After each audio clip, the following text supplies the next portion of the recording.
So the internet is a huge part of web development, as we've kind of talked about already.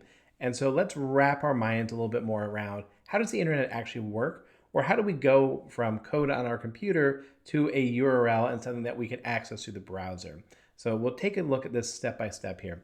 And the big thing for us to notice right now is we're not going to get really into the technical details too far in the weeds, but I do want to show you the full process so that way you can kind of build this model in your head of how everything works.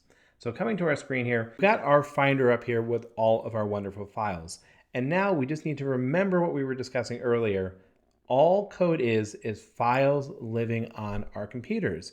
And just like a Figma file or a font file, what we can do with these files is we can share them. We can put them in different places. And so getting something onto the internet involves taking the code files from our machines, from our computers, and putting them on different machines called servers, which have access to the internet and can be accessed through a browser. So that's all we're going to do here. So we've got our folder directory.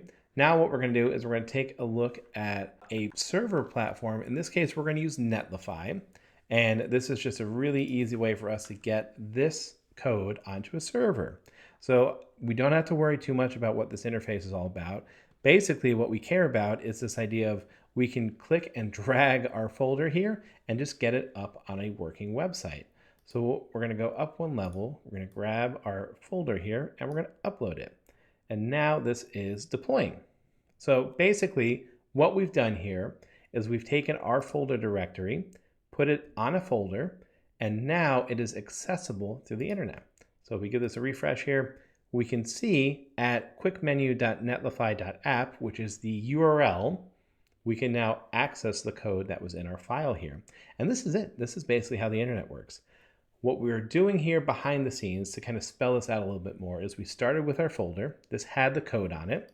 We put it on a server that Netlify owns and operates for us.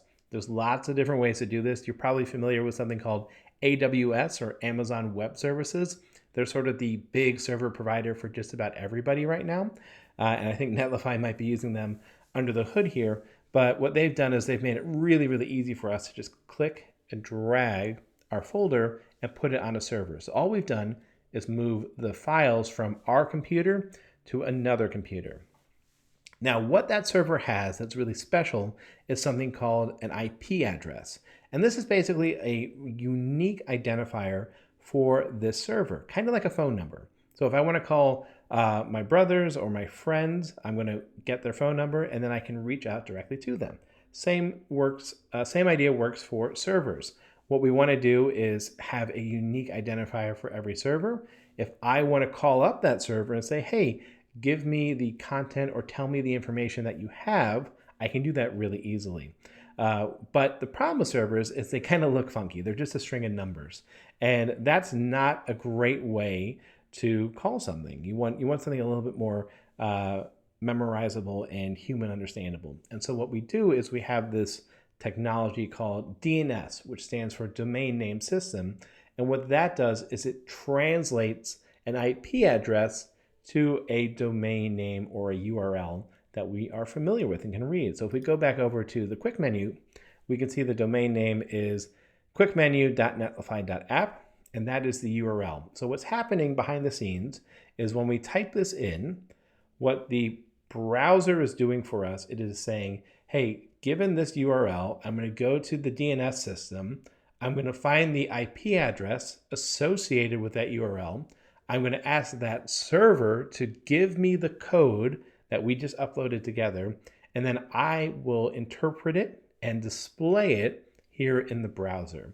So there's a lot of computers involved here, and I think that's the key thing to think about, is that we have the server, which has the code, and that can do all sorts of things for us, which we'll learn about a little bit later, so kind of seeding that thought now.